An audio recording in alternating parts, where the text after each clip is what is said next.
Welcome to How Leaders Lead, where every week you get to listen in while I interview some of the very best leaders in the world. I break down the key learnings so that by the end of the episode, you'll have something simple you can apply as you develop into a better leader. That's what this podcast is all about. And today, my guest is Carol Tomé, the CEO of UPS. And let me tell you, there aren't a lot of leaders out there who have the smarts and empathy and, let me tell you, energy that Carol has. She actually retired in 2019 after nearly 2 decades as the CFO of the Home Depot. She was already a legend, but then the opportunity to take the helm at UPS came along. It got her out of retirement and back into doing something that she absolutely loves, which is helping people develop. And boy, does that passion for people come through in this conversation. But that's not the only thing. You can also hear just how committed Carol is to being financially successful. Now, if you've ever felt like you had to choose between focusing on your people or making money, then just keep on listening.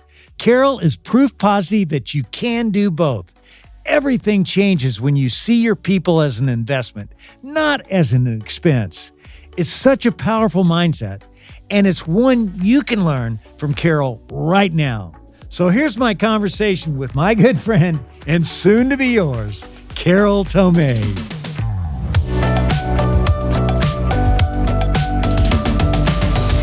Believe it or not, you and I have a lot in common from our college days.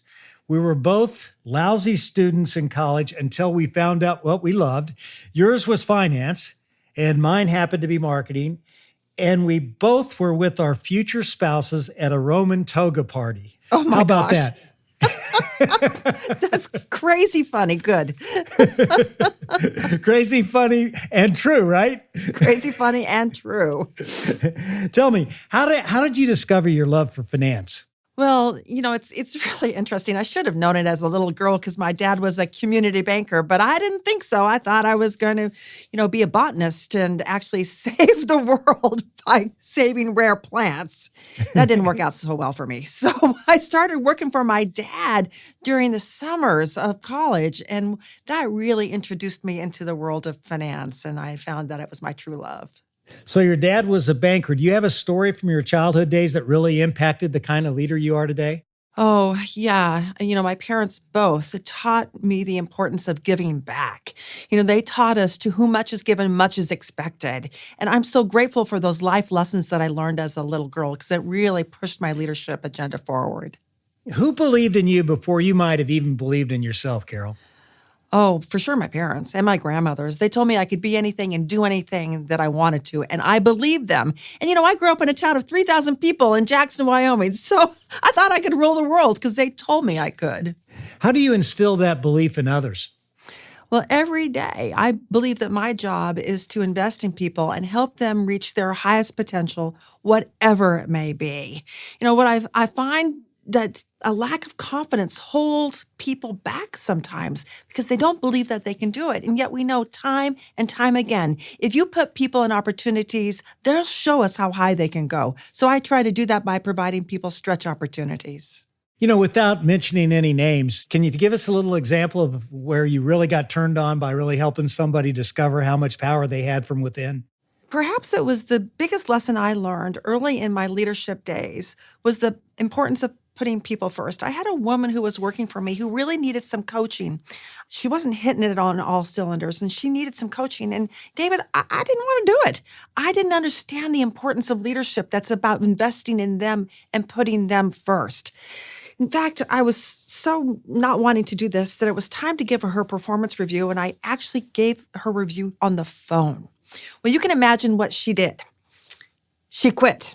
And do you blame her? Of course not. But what was in my face is that she didn't quit the company. She quit me. She quit me because I was a bad leader. So I vowed on that day that from that moment on, nobody would ever quit me again. If they left me, they were leaving me because it was a great opportunity, or they were going to leave me because it was time for them to go retire or the job wasn't right for them. But no one was going to quit me. And since that incident, which happened in the 1980s, no one has ever quit me because I am laser focused on putting people first. That's just such a great example of learning from something that doesn't necessarily go your way. And then, what have you learned about giving feedback? And what's a one on one coaching session with Carol Tomé like today? So, feedback is a gift if you're willing to receive it. I think it's a gift if you're willing to give it as well. Because sometimes people are conflict avoidant and they think that feedback is conflict. It's not conflict at all, it's development. So, I call it tough love. I'm a straight shooter and it's in the moment. I don't let time pass. If I see something that's awesome, I'll call it out on the moment. If I see that there's something that needs some adjusting, I'll pull a person aside and give them that feedback right then. And then oftentimes we'll agree upon, well, what are the next steps so that I can continue to give feedback as they're working on the next steps. That's great. And as you were climbing the corporate ladder, how'd you learn to balance the need to collaborate and at the same time differentiate yourself from others? It's not easy. I can tell you, I'm very competitive, and I'm sure you're competitive as well. How do you find that balance? Well, I realize, particularly in companies of scale where there are a lot of people, that you have to collaborate to succeed. And I looked at it through the lens of a banker. I was a banker in my early career, and I realized that the power of building deposits by collaborating really, really helps when you need to take a few withdrawals to get some things done. And as a finance leader, I was oftentimes taking withdrawals, telling people they couldn't have that capital they wanted or we needed to cut the budget. But because I had built up deposits with them, by helping them achieve their business or personal objectives, I was able to take those withdrawals. So you start out as this, I'm sure, hard driving finance expert. And do you recall the time, that aha moment where you said, I've got to really evolve from being an individual contributor to actually being a leader? When I was named the CFO of the Home Depot, it was just a really special day for me. And Bernie Marcus, who was the chair of the board at that time, called me into his office. He's an iconic retail leader, and I had never been called into his office before, but I was thrilled to go in, and I sat down on the couch in his office. He said, "Carol, I have 2 pieces of advice for you." He said, "The first piece of advice is this. I think you're very charming, and you should use your charm on Wall Street." And I said, "Well, I can do that." And then he said, "I won't know you're doing your job until somebody calls you a B, and you can fill in the rest of the letters." I said, "Well, I can do that too." So my first year as CFO, I was the B, fill in the rest of the letters. And at the end of my first year, it was time for 360 reviews. When you get reviewed by your peers and your subordinates and your bosses. And my 360 review came back and it was terrible. And I'm like, oh my gosh, I leaned into this too hard. I got to lean back and understand that in my position of power, I need to actually lead, and lead by collaboration, and lead by inspiration, and not lead by just being the B, you fill in the letters. And Carol, you seem to be a big proponent on taking on tough jobs in new areas that will really grow yourself. Give us an example of how that worked for you. Well, my mother told me that every day should be a learning day, and I've had so many opportunities to take advantage of that great advice during my career. For example, Home Depot entered China through an acquisition and was running 12 retail stores in China, and the business model was not right for China. And I kept talking to the leaders of the company, we should shut this down, we should shut this down, we're not making any money, we've got the wrong business model. And I was finally told, China's too big, it's too important, we're not going to shut it down, and you're going to run it. I'm like, I'm going to run it? Yes, you're going to run China, and you're going to stay the CFO of the company. I'm like, all right, I'm going to run it. And it was such a great learning opportunity for me because I was able to do everything in our power to fix the stores, but we still didn't have the right business model.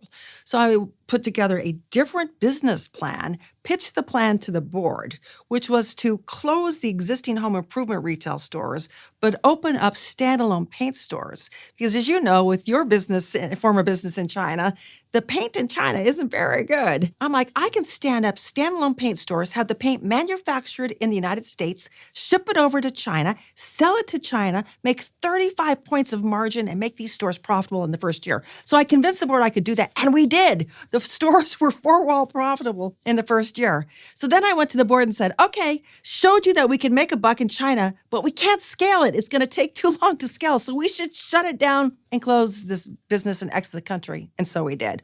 What a great learning for me.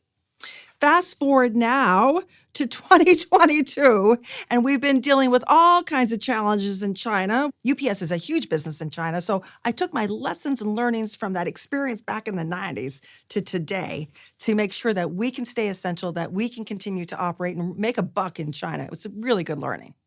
It's really interesting that whoever you work for at the time, you were the naysayer in China, and then they handed the problem to you. Do you do that now? Is that something you do? Oh, all the time. All the time. Be careful when you start complaining about things, because we'll just give you that opportunity to fix it. And it leads to such a great growth experience, no matter what the outcome is. You mentioned Home Depot, and how'd you find your way to Home Depot in the first place? And as I understand it, you were the first officer to come into the Home Depot from outside the company. What was that like, and how'd you get acclimated? Well, my husband and I moved to Atlanta, Georgia in 1992 as a result of my work. I had just completed an IPO for a paper and packaging company called Riverwood International at the time, now known as Graphic Packaging. And as a result of the IPO, they asked me to come down and join the company, and I did, and my husband Ramon followed me. In the early 90s, I had never heard of Home Depot. At that time, Home Depot did not exist out in Colorado where we were living. And my husband didn't move with me originally, so I would commute between Atlanta and Denver. And that's a long commute, so I wouldn't go home every weekend. And on the weekends where I didn't go home, I would drive Atlanta, getting to know our city. And one day I was driving down the street, and I saw out of the corner of my eye a parking lot filled with cars and a store with a bright orange awning. I'm like, I wonder what that is. And I love to shop, so I drove into the parking lot and walked into my first Home Depot store, and I was blown away. The merchandise was piled high. The associates had aprons on it, and they were having fun with the customers. And I'm like, this is just way cool. So I walked the store for about 2 hours. Just love the retail experience. So that night I called my husband, Ramon. I said, there's this company. It's called the Home Depot. I don't know much about it, but we should buy stock. So we did. And then he moved to Atlanta. Yeah, right. He moved to Atlanta, and we bought our first house. And we're home do it. DIYers. We love to do it ourselves. So we were in the stores every weekend. We loved Home Depot.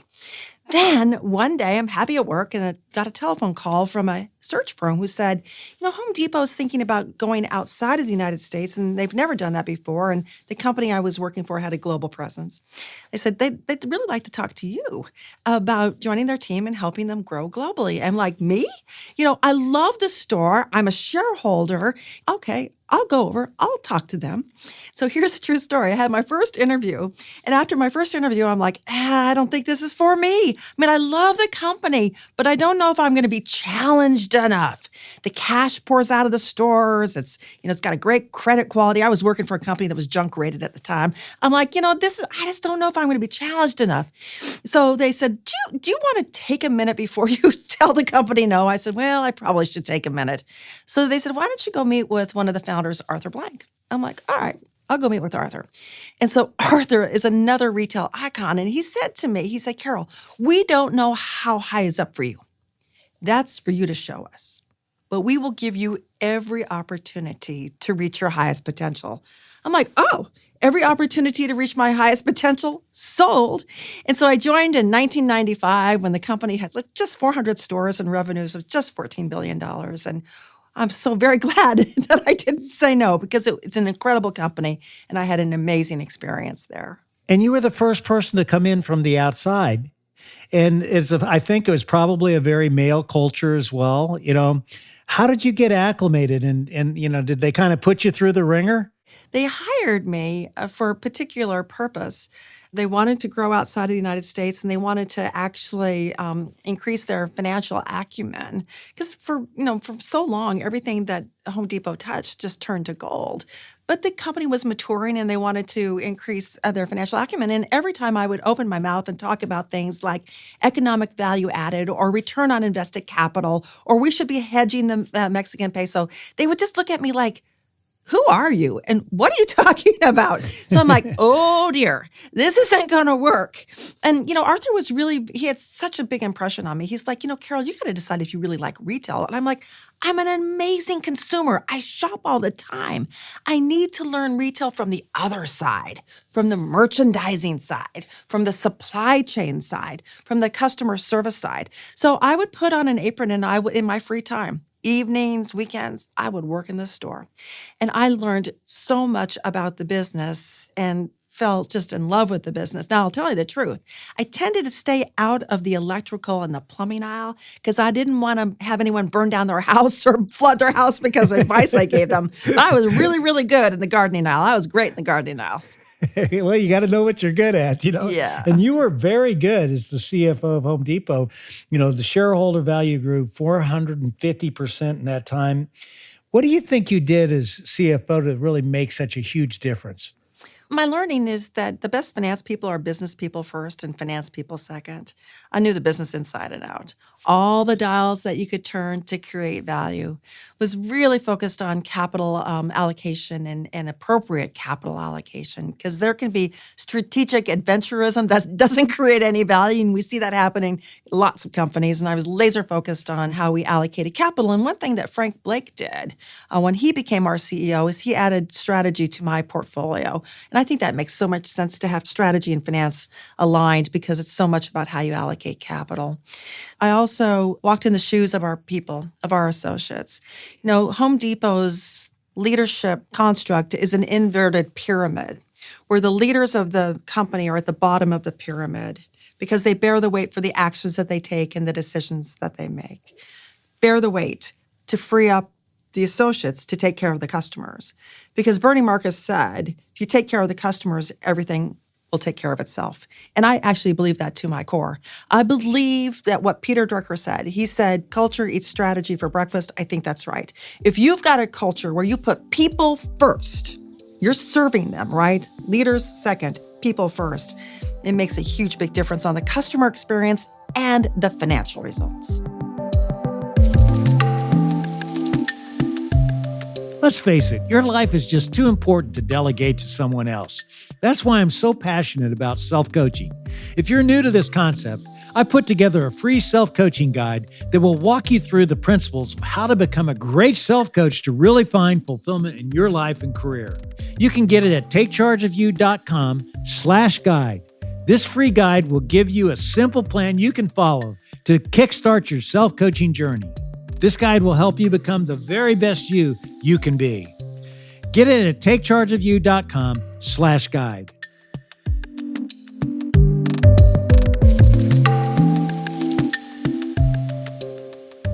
Well, you've been very focused on delivering a great bottom line. You've done that terrifically at Home Depot, and you're doing it now again at UPS. And you believe in putting people first. A lot of people think you can't do both. I mean, how do you balance putting people first and still be this results-oriented executive that you obviously are? Well, I think it depends on your philosophical approach to people. Are they an investment or are they an expense? I think they're an investment. And if you invest in people, they're going to give you great customer service and deliver great results. And I've certainly seen that in spades here at UPS, and I saw it at Home Depot too. That doesn't mean that you shouldn't constantly look for opportunities to optimize your organizations and drive productivity through technology and other innovation. But if you invest in your people, they'll do amazing things for you. So you retire from the Home Depot in 2019, and out of the blue, UPS, where you'd been on the board since, I believe, 2003, has the CEO leave, and you get asked to be the new CEO. Tell us a story about how this happened. So I was very happily retired. I had groomed my CFO successor. And when he was ready for the job, I got out of his way. And Richard McPhail, who replaced me at Home Depot, is doing an awesome job. So proud of him. So I was happily retired. I was on my farm in the northwest part of Georgia with my husband. I joined a number of corporate boards, and Ramon and I had created our own family foundation, and we were starting our philanthropic work. So it was all good. Was not looking for this, had not planned for this. And when the UPS board came to me, I should back up and say, well, why did they even look outside? They worked diligently as David Abney was getting ready to retire to think about the skills and attributes that the next CEO should possess. And they came up with a persona of what those skills and attributes are, or were at the time. And when they matched that persona against the existing leadership team, well, UPS had a terrific leadership team. There was no one that really matched those skills and persona they were looking for. So they decided to go outside, and they launched a formal search. And as they launched the formal search, they came to me and said, would you like to be considered? And I'm like, me? Don't you think I'm too old? I'm retired. I'm in my 60s. Don't you think I'm too old? And they're like, no, we don't think you're too old, and we'd really like you to think about this. So I'm like, all right, I'll think about it. So I thought about it, and I'm like, well, why would I do this? Why would I go back into the workforce? And the first reaction was, well, I love UPS. It's a value-based company whose values are aligned with mine, and that's super important to me. Secondly is, I love to create value. And the stock price at UPS had been flat for about 6 years, and the operating margin was contracting, and the return on capital was contracting. And I'm like, I wonder if I could get in there, if I couldn't figure out how to turn the dials, working with the team, turn the dials to create some economic value. Wouldn't that be fun? Because I like to do that. But more importantly, I love to develop people. That's what I really love to do. And I'm like, gosh, this company has over 500,000 people. I could really develop a whole lot of people, and wouldn't that be fun? So all of those questions were being answered in a favorable way. But then I realized that I needed to have the support of my spouse, because we've been married nearly 40 years, and it was really important to me that we stayed married. So I said to Ramon, I'm like, what do you think? What do you think about this opportunity? And he's fully retired, and he said to me, would you please go back to work? You are driving me crazy. So then I had his affirmation, which was awesome. So, I said, yes, I'd love to be considered. And I was just honored and privileged to be asked to take this role. Well, it's such a great company, and it has such an impact all around the world. And what did you learn, Carol, as CEO that you didn't know as a board member? I had some big ahas, actually. As board members, we drop into a company 4 or 5 times a year. We hear what management wants to tell us. You can't step over and get into running the company, so there's a line, right? Of the questions that you can ask and those that will be answered. I didn't know as much as I thought I would know coming in, but I was really very fortunate to be, I'll call it an insider outsider, because this is the first time that UPS had gone to the outside for a CEO. And its culture is very, very deep and very unique, a 115-year-old company. So I was so worried that I would be rejected, like a transplant being rejected by the body, but I wasn't. I was actually very much welcomed, which I was so grateful for, because I knew I couldn't do it by myself. But here are some of the big learnings that I had. As a board member, we hadn't paid enough attention to associate happiness. And when I got into the company and I said, how do we measure associate satisfaction? I was told, we take surveys and we measure satisfaction. I'm like, well, what's the score? How do we measure it? They're like, well, we roll up all the survey into a likelihood to recommend. And I'm like, okay, well, what's the number? What's the likelihood to recommend? And the response was, well, it's 51%. And I'm like, 51%? That means that 49% of UPSers wouldn't recommend us as a place to work. I'm like, hair on fire. What are our action plans? And we didn't have any. And so that was not going to work for me. So we put together action plans to start to move the needle forward, and actually set a North Star and said, we want that likelihood to recommend number to be 80%. Not 51%. And it's now north of 60. So we've moved it in the right direction. We've got a ways to go, but we're moving in the right direction. I also learned that we had a lot of initiatives in flight. there were so many initiatives. Like I couldn't even count them. I'm like, oh my gosh, how do we know what's going on? Who's on first? What's going on? So I'm like, we're going to focus on what's wildly important. We're going to really narrow down what's wildly important to our customers and our share owners and our people. So we had all the in-flight initiatives up on a wall in a huge room, and all the in-flight initiatives were up on the wall. And I gave the leadership team green dots and red dots. And I said, put the green dots up on those initiatives that we should continue, and put the red dots on those initiatives that we should stop. All the green dots went up. Not a red dot went up. I'm like, no, we're not leaving the room until you put the red dots up. So the red dots went up. And then it was fascinating to see all the initiatives that had no dots, no energy to keep or stop, because they weren't wildly important. So we narrowed the list down to those initiatives that were critically important to drive our strategy forward, which is customer first, people-led, innovation-driven.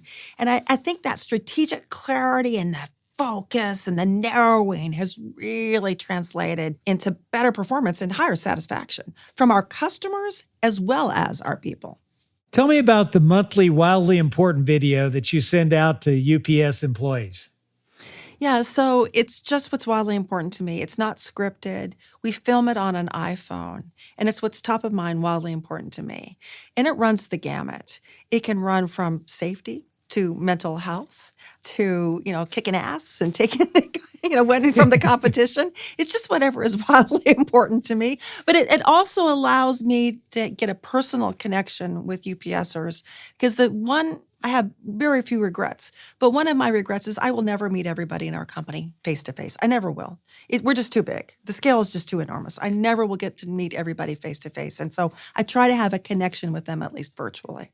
Now, Carol, I understand in these wildly important videos, you also tell people when you screw up or you make a mistake. I do. Tell us about that. Why do you make yourself so vulnerable? Oh, I think it's really important to show vulnerability as a leader. And look, we're not perfect. And if I screw up, and I do, I'm going to be the first one to call it out. And also talk about the learnings from it. This is an important part of our culture transformation here, too. We were a company that didn't like to bring bad news forward.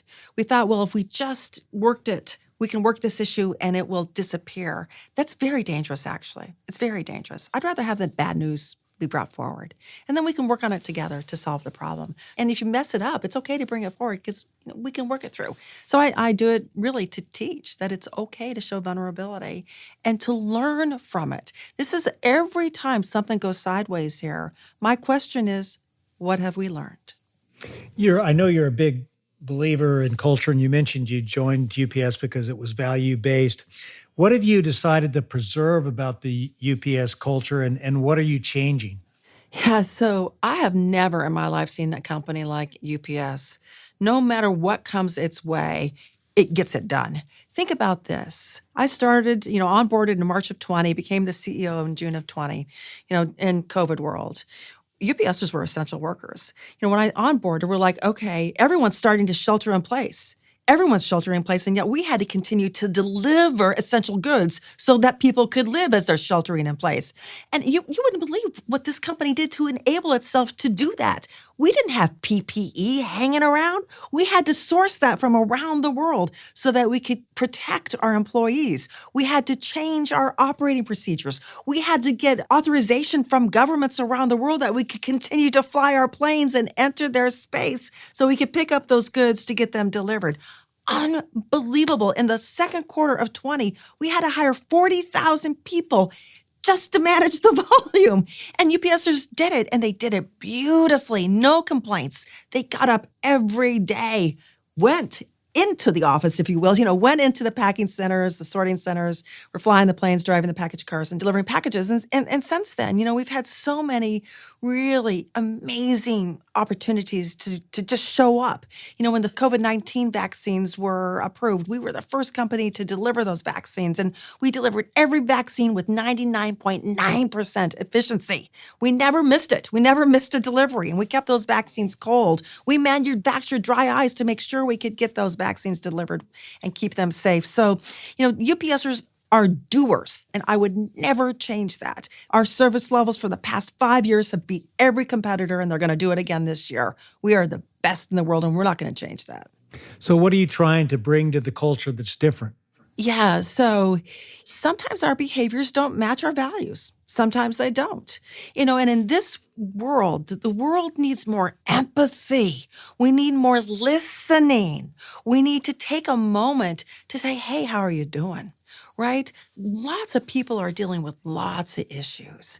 We've got mental health issues all over the world. And we need to make sure that our leaders, our people are more empathetic. That's just really, really important to me. So we launched a new leadership framework in 2022. It's a very, very simple framework. It's head, hearts, and hand. Head is all about strategy. Heart, well, that's the empathy. And then hand, well, that's the doing aspect of our culture that we never want to change. On the strategy part, I think our strategy is clear, but I will say we, like everybody else, we need to improve our digital fluency. The world is being eaten by technology. We need to make sure that we understand that and that the solutions that we are providing for our customers are really powered by technology because every experience is off of your phone. So we are teaching, we took all of our leaders, our top 150 leaders, and put them through digital fluency training in 2022. And we're going to expand that around the leadership team in 2023 because it's critically important. When you make changes as a leader, especially in an environment where you didn't necessarily build from the ground up, you can always get pushback. Has this been true for you, Carol? And if so, how have you handled it? And is there an instance where you had pushback and you had to work through it to get to where you really wanted to go? Yeah. So when I joined the company, it became apparent to me that some of our policies were not contemporary and actually were impeding our ability to attract the best and brightest. And by that, I mean, we didn't allow natural hair. So if you were African American and you wanted to have an afro or a twist or a braid, we didn't allow that. We didn't allow tattoos. So if you had a tattoo, it had to be covered up. I'm like, for heaven's sakes, our tattoo policy was more restrictive than the U.S. Army. I'm like, we got to let this go. We got to let people bring their real, genuine, authentic self to work. I'm okay with natural hair. I'm okay with facial hair for men. We didn't allow that either, oh, by the way. In today's world, you see a lot of facial hair. You see a lot of natural hair, and you certainly see a lot of tats. I think the latest statistic is like 40% of Americans have a tattoo. So I'm like, we got to let that go. We don't want facial tats. We don't want anything disrespectful, but we got to let that go. Our people, for the most part, loved it. Our retirees sent me a lot of nasty grams. They didn't love it so much. They didn't. And I said, I appreciate you reaching out. I appreciate your feedback. I do. But I believe that to move this company forward, we need to allow people to bring their real, genuine, authentic self to work. No, that's great. And, I know you've thought a lot about the importance of understanding your personal purpose. How did you end up defining your purpose for yourself? And give me an example of how you use that in the way how you make decisions. Well, for a long time, I thought my purpose was to make a difference. And that's a good purpose. And I really tried to do that every day. But when I got to UPS, I first asked the company to work on its purpose. We knew we were a values-based culture. We knew that we moved 6% of the U.S. GDP every day and 2% of the world's GDP every day. We knew what we did, but we hadn't declared our purpose. So I put together a cross-functional team, and I said, your job is to define our purpose. So they did a masterful job of interviewing UPSers and retirees and customers and suppliers and communities. And they iterated and landed on our purpose, which is moving our world forward by delivering what matters. And I love that purpose so much because it's not just about moving goods, it's about doing good too. And as the company was working on its purpose, I started to reflect on me and said, Carol, you got to spend some time here. You need to really think about your purpose. Making a difference is good, but it's not deep enough. So I spent a lot of time. I was very, very reflective. And this is what I landed on, which is lead to inspire, serve to create, give to remain. And this purpose for me really drives me every day. So I know that one way I can make a difference here is to inspire over 500,000 people every day to get up and continue to do it. So I spent a lot of time talking to people virtually or in their sorting centers or on the package cars in a ride along, trying to inspire people to reach their highest potential, to continue to do great service. Serve to Create is all about investing in people and helping them reach their highest potential. This gives me joy. I know it's my purpose. If I have lost count of the number of CFOs or people who worked for me who are now CFOs of publicly traded companies. I am super proud of the people who have worked for me who are now CEOs of publicly traded companies, including Ted Decker, who's the CEO of Home Depot. I hired him 20 years ago. Hal Lawton, who's the CEO of Tractor Supply, and I could go on and on. So I love to invest in people, serve to create, help people reach their highest potential, and then give to remain. I love Hamilton. And one of the lyrics in Hamilton is, when you're gone, who's going to tell your story? I'm not giving the justice, but that's kind of what it says. When you're gone, who's going to tell your story? And I'm like, well, if I give of my time, if I give of my money, then maybe when I'm gone, somebody will tell my story. I love all three of those things. And it's great that you've thought that through. And you encourage people to develop the purpose and then not just develop it, but you say go public with it. Why? Well, first of all, I think we all should do it. We all should have a purpose. It changes your life. When I declared it, I'm like, it just kind of changed how I interacted with my family and with my friends and with my colleagues and with God. It changes your life in a very positive way. It also gives you direction. So if you wake up in the morning and you're on the wrong side of the bed, you're like, well, I know what my purpose is. And it gets you back on the right side so you can go on. Declaring it too, I believe in declaring it, because if you declare it, you own it and you do it. So I think it's just really important to make it public, because then other people can actually hold you accountable to it. Remember, feedback is a gift. And so if you're not living your purpose that you've made public, then people can give you feedback on that. We'll be back with the rest of my conversation with Carol Tomé in just a moment.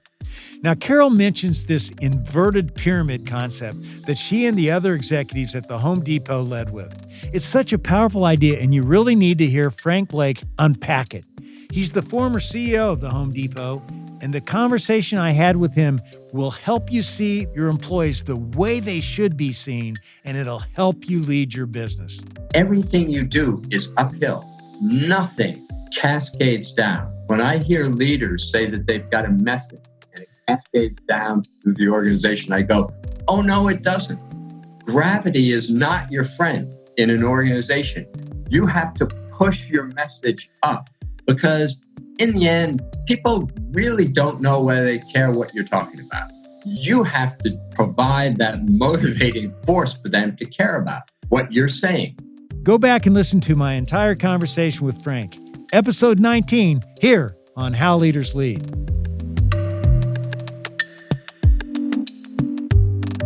You've had an amazing turnaround, and since you've become CEO, and Wall Street obviously loves what you're doing with your better, not bigger strategy. Tell us about it. When I arrived and said, I've got to get inside the business model to determine really how we can create some economic value here, what I discovered is that we were treating every package the same. Well, all packages are not the same. All packages are not created equal. So instead I said, let's step back and think about the customer segments that we want to serve. And those segments should be the ones that value our end-to-end network and are willing to pay for it. So through that analysis, we determined that one of the segments we wanted to serve most were the small and medium-sized customers. We had been losing share in that segment for 7 straight years before I joined. And this is a segment that really does value end-to-end networks. And my question to the team is, well, why? Why are we losing share? They're like, well, we don't have the fastest time in transit. And I'm like, well, what is it going to take to have the fastest time in transit? And they're like, well, money. And I'm like, well, we have money. Let's do it. So we did it. We accelerated a project that was in flight, but not scheduled to complete for a couple of years. We got it all done in the first year I was there. We started to take share, and since then, we've never lost share. We gained share every quarter sequentially. So that then said, all right, let's pivot into the areas of the market that value our network. Let's grow there. And if the revenues or the boxes have to equal 100%, that means some things are going to shrink while some things grow. Our largest customer is Amazon. We've been very public about this. We love Amazon. It's a great customer, our largest customer. But they're building out their own supply chain too, as they are delivering more of the inventory that they hold in their stocking DCs. So we reached agreement with Amazon about the volume that we would take from them and deliver for them and the volume that they would deliver for themselves. And by reaching that agreement, it creates a glide path down with Amazon. They're still our largest customer, but a glide path down that allows us to build the network up with the segments of the market that we want to grow. Healthcare logistics would be another of those segments where we want to grow. We've been in the healthcare logistics business for about 15 years, but we are on a tear. This is a very growthy business for us. It'll be over $10 billion next year. The addressable market is $60 billion. We can double this. So we're going to lean into healthcare logistics because we're the best in the world at cold chain logistics. So that's really better, not bigger. We also took a look at the portfolio, and we had an LTL, or less than full truckload business, called UPS Freight. Capital intensive, low margins, slow growth. I'm like, I hate this business. So we sold it. And we just shrunk. You think about, that was a real clear indication of getting not bigger, but smaller. But it allowed us actually to improve our margins. So the profitability of the company improved greatly. Now, that's worked for us very well. And we always want to be better. We always want to be better, a better customer experience, a better experience for our people. But we believe now is time to get bolder, to make some bolder moves. And by that, I mean leaning heavily into the areas of the market that really will benefit from what we have to offer them. And cold chain logistics, healthcare logistics is certainly one of those. We just completed an acquisition of a cold chain logistics company in Italy called Bomi. This is the largest acquisition that we've made since I joined the company. It's a bold move. Really excited to welcome the Bomi folks to our team. We're building out logistics as a service. We've got this amazing network, the hub and spoke network powered by our air and ground. The network works. Now I want to grow on the edge, and we can grow on the edge with logistics as a service. And those are big, bold moves because if you think about UPS, you can think of us, we were like a trucking company, and now we're turning into a technology company. So that's pretty cool.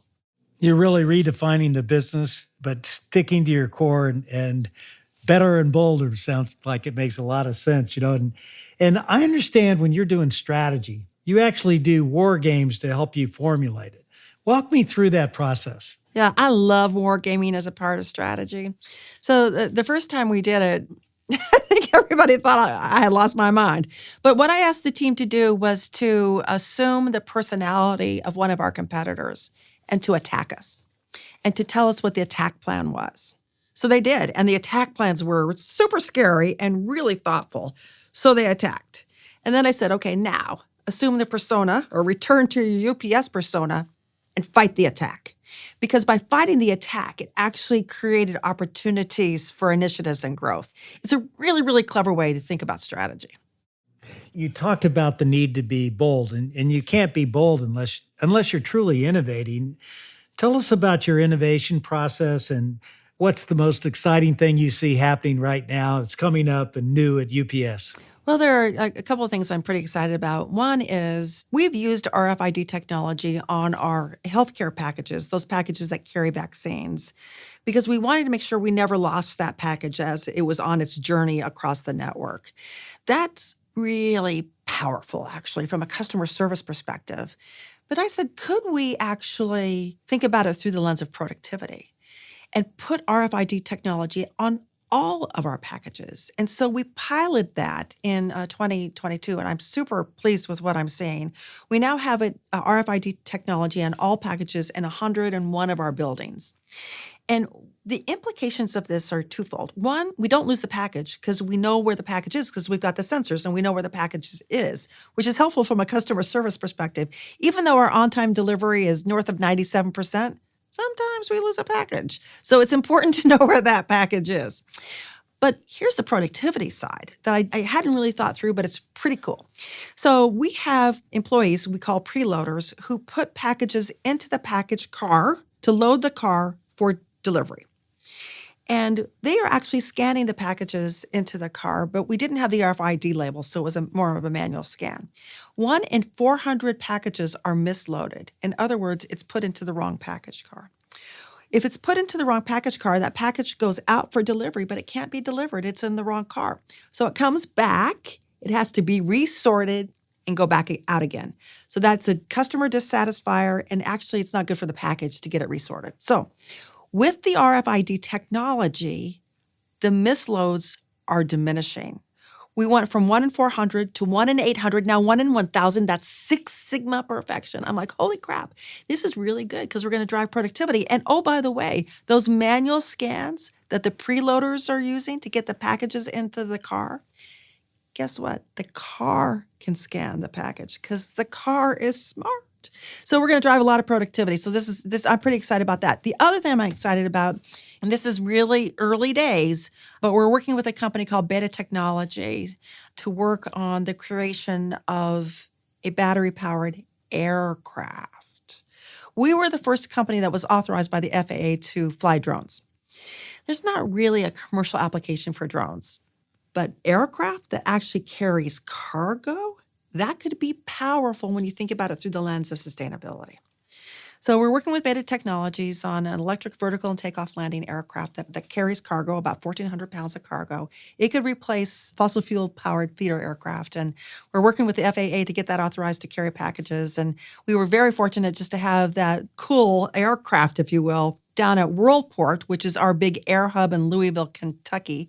We were there with the My Secretary. hometown, by the way. Thank you very much. So we were there with the Secretary of Transportation, and it was really fun to see the juxtaposition between the 747 cargo plane and next to this battery-powered feeder aircraft.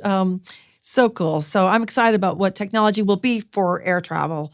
You know, we are greenhouse gas hogs, as you would appreciate. We emit over 35 million metric tons of greenhouse gas every year. We've pledged that we will be carbon neutral by 2050. You know, part of it's not so hard. We can power our buildings with renewable energy. We can use alternative fuels for our vehicles. The long pole in the tent for us is aviation, aircraft. There's not a solution right now for all the planes that fly every day. So we've got to work as an industry to find some solutions there for sustainable aviation fuel.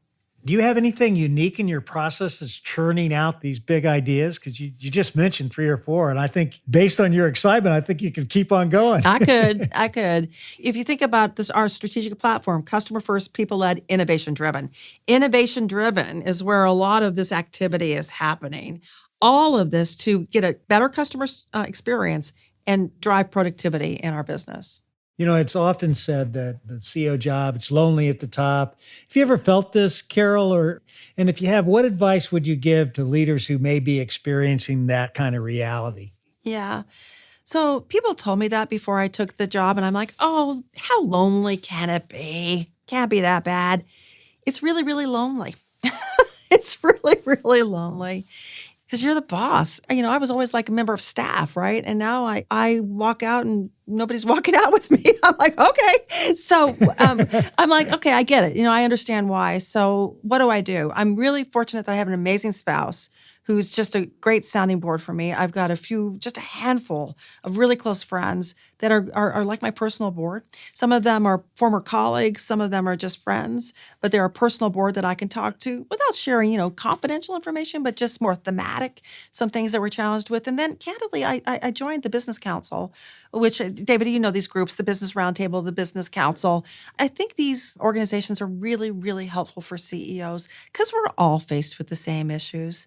How do you get people to come back to the office? What are you doing about the macro environment? We're all faced with the same issues, and it's helpful to have, it doesn't matter what industry you're in, it's just helpful to talk to other leaders about how they're thinking about it.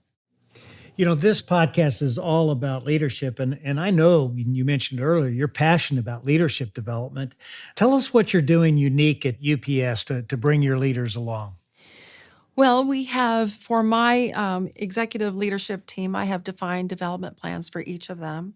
And we meet frequently to go through the development plans to measure progress against those development plans. And oftentimes, development plans are confused with operating plans. And we have operating plans. That's not what I'm talking about. I'm talking about leadership development plans. Those are harder plans to put together than operating plans, candidly. It's much easier to talk about the numbers, right? You hit it, you didn't, you missed it, what are you doing? But leadership, you know, how are you showing up in front of people? How are you developing your people? So I spend most of my time on people development, and it's not just my direct reports, but how they're developing their direct reports. And I know our people, I know them. Everyone gets motivated by different things, and you got to understand that.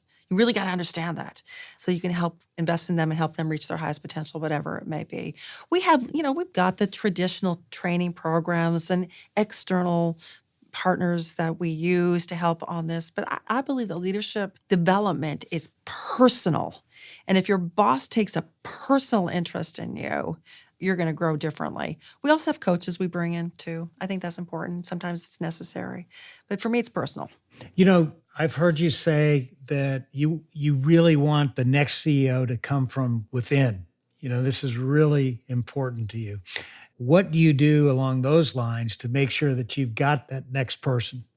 I have made some pretty hard calls since I've been here about people who are here and people who are no longer here, trying to make sure that I've got just the best leadership team and investing in each of them so that as we continue to work on CEO succession, and I'm not going anywhere right now, I'm not, but I've already started CEO succession. I talk to the board periodically about CEO succession and people that I'm investing in and what their investing plans are and what I expect to see. And if I don't see this is what I'm going to do. So I kind of have laid out a plan. I work with a third party on this as well. We've created a CEO scorecard of the future, what I think the attributes and skills are for that next CEO.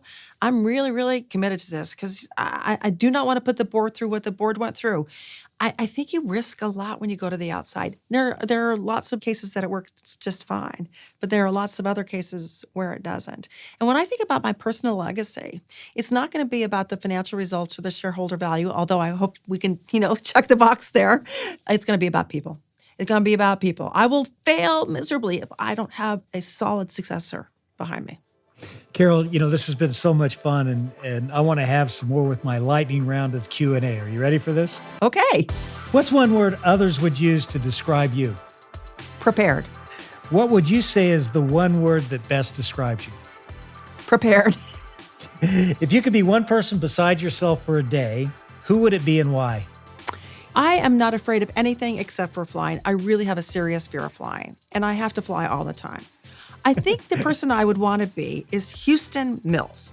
Houston is in charge of all of our pilots. He is a captain in our air network, and he's a lovely man. I think I would like to be Houston and actually fly, and then maybe I wouldn't have such a fear when I returned to Carol. What's your biggest pet peeve? I have a few, but I don't like to be surprised. You love to fish. What's the largest fish you've ever caught?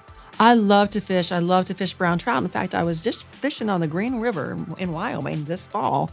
And I think the biggest fish I ever caught, actually, I had to say, even though I love to fish trout, it was a catfish out of my lake on my farm. It was enormous. But I threw it back in because I don't want to eat that fish, no.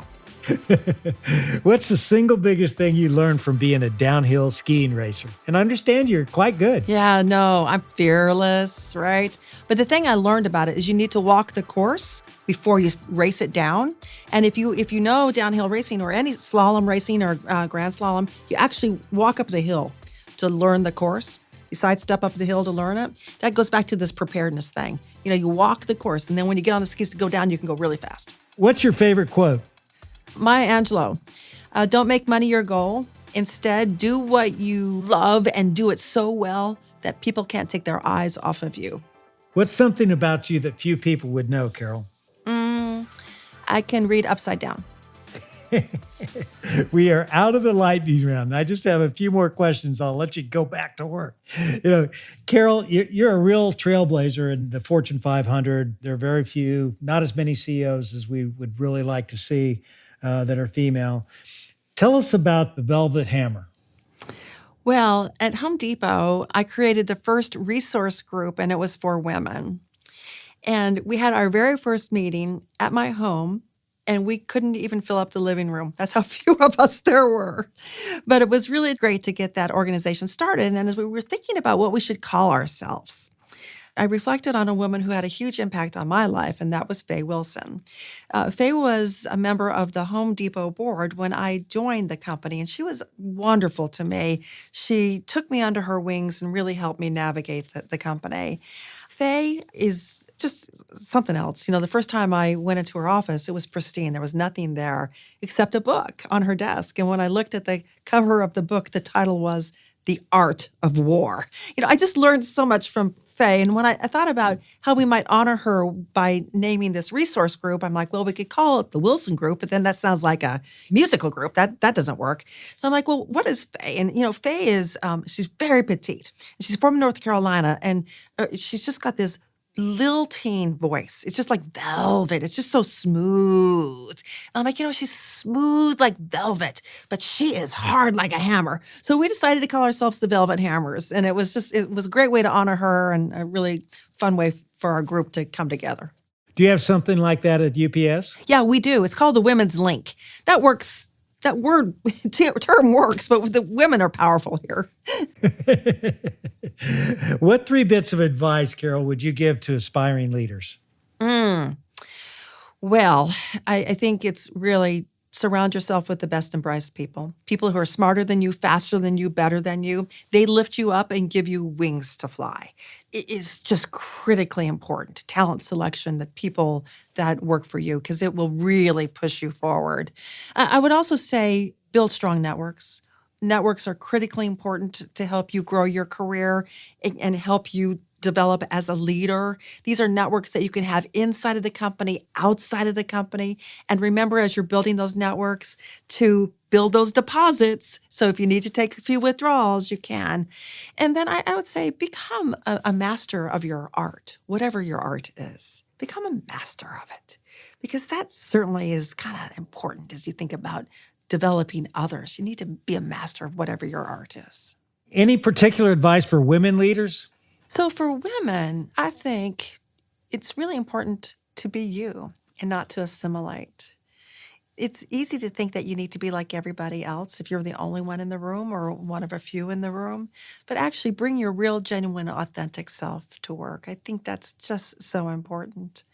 And to remember, and this is a lesson I learned. I used to get together with a bunch of women as a member of various women's groups, and we would get together and say, gosh, how come there aren't more of us in leadership? And how come this and how come that and how come the other thing? And I'm like, we're talking to the wrong people.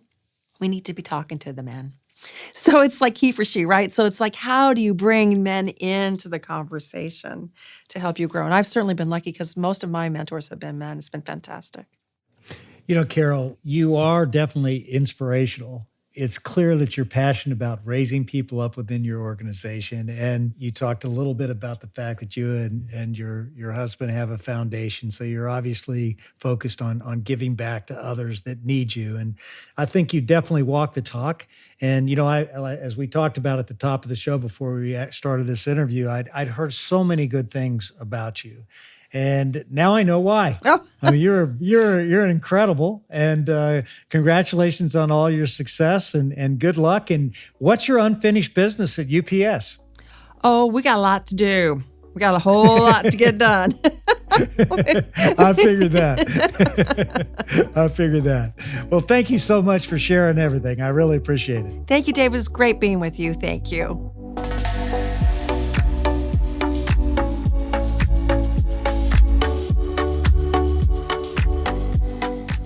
Well, I think if you looked up the word dynamo in the dictionary, you could just put Carol's picture in there as the definition.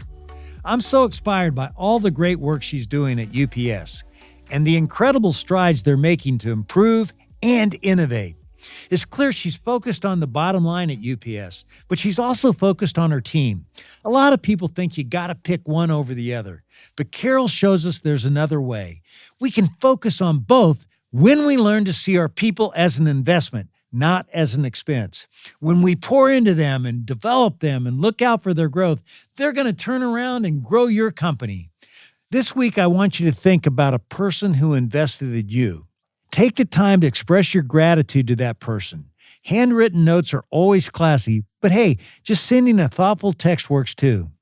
But more importantly, I want you to think about a person that you can invest in the same way that person invested in you. because you have the power to help that person become the leader they could never be without you. I want you to remember just how much it meant to you when someone saw you as an investment. That's going to help you apply that philosophy with your people, and you know how important this is. So do you want to know how leaders lead? What we learned today is that great leaders see their people as an investment. Coming up next on How Leaders Lead is the great Bernie Marcus, the co-founder of the Home Depot, whom you heard Carol reference earlier in this episode. If I would be in the store, there would be 6 or 7 people around me, and I would see a customer down the aisle. I would leave them and take care of the customer. I set the example. So after a while, if there was a customer down there, people would split off and take care of the customer and leave me by myself, which is what I wanted them to do. So be sure to come back again next week to hear our entire conversation. Thanks again for tuning in to another episode of How Leaders Lead, where every Thursday you get to listen in while I interview some of the very best leaders in the world. I make it a point to give you something simple on each episode that you can apply to your business so that you will become the best leader you can be.